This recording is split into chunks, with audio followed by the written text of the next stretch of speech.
અંકલેશ્વરના પ્રતિન ચોકડી પાસે રિક્ષા સ્ટેન્ડ વરસાદી પાણીમાં ગરક થઈ ગયું. રિક્ષા ચાલકો પાણીમાં ઉતરી રિક્ષા ઊભી રાખવા મજબૂર બન્યા છે. પાલિકાની ગટર લાઇન ચોકઅપ થતાં સમસ્યા સર્જાઈ હોવાનો રિક્ષા ચાલકોએ દાવો કર્યો હતો. વરસાદના શરૂઆતમાં જ રોડ પર પાણી ફરી વળતા તેનો નિકાલ અટકતા પાણી ઊભા રહેવા રિક્ષા ચાલકો મજબૂર બન્યા છે. પાલિકા દ્વારા ગટર લાઇન સાફ કરવાની માંગ કરી હતી. અંકલેશ્વર પ્રતિન ચોકડી રિક્ષા સ્ટેન્ડ પાસે વરસાદી પાણીએ જમાવટ કરતા પેસેન્જરો સહિત રાહદારીઓને ભારે હાલાકીનો સામનો કરવો પડી રહ્યો છે. પાલિકાની ગટર લાઇન ચોકઅપ થઈ જતા આ પરિસ્થિતિનું નિર્માણ થયું હોવાનું જાણવા મળી રહ્યું છે.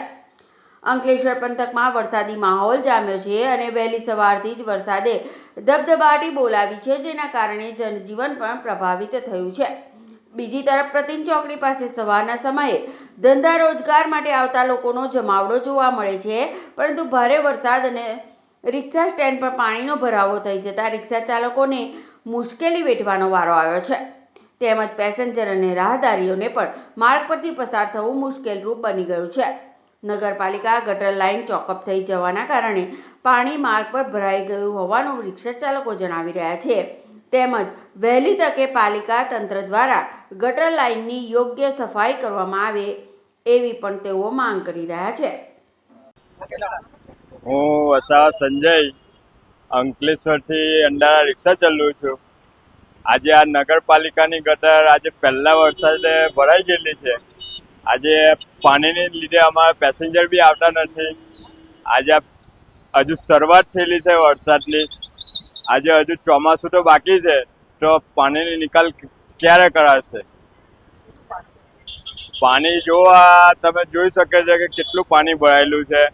અંદર પેસેન્જર બી ચાલવા રાજી નથી ને પેસેન્જર બી આવતા નથી. આ દર વર્ષે થાય છે. આ પાણીની નિકાલ જ નહીં આવતી.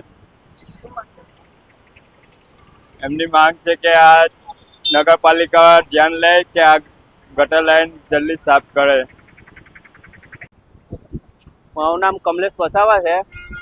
અમે સ્ટેશનથી અંડારા રિક્ષા ફેરવીએ છીએ ને અમારે પેસેન્જર નથી આવતા. કેમ કે પેસેન્જર એટલા માટે નહીં આવતા કે પાણી બધું ભરાયેલું રહે ને એટલા માટે પેસેન્જર બધા રનિંગમાં ના આવી જાય. જે પાટિયાની રિક્ષાઓમાં રનિંગમાં પેસેન્જર ભરી ના આવે. સવારના અગિયારી છે અમે લોકો, સવારની ગાડીઓ જ નહીં ભરાતી. એક બી આ તમે જોઈ શકો છો, એક બી પેસેન્જર નહીં આવતું.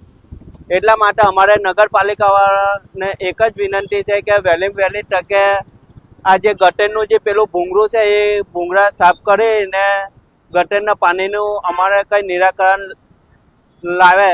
કે જો એક જ વરસાદની અંદર જો આટલું પાણી ભરાઈ જતું હોય તો પાછો વરસાદ જો પડશે તો આખી ફૂલમ ફૂલ પાણી ભરાઈ જશે. રોડને આખો ઉપર આવી જશે પાણી. એટલા માટે અમારી નગરપાલિકાવાળાને એક જ વિનંતી છે કે ને અમારે પાણીનું નિકાલ કરી આપે અમને. કે અમારે પાણીમાં બહુ તકલીફ પડશે. દોઢ ચોમાસાની અંદર આ જ અમને તકલીફ પડે છે કે પાણીની સમસ્યા રહી છે અમને. એટલે નગરપાલિકાવાળા સાહેબને અમારે વિનંતી છે કે અમારું કામ આટલું વહેલી તકે કરી આપે.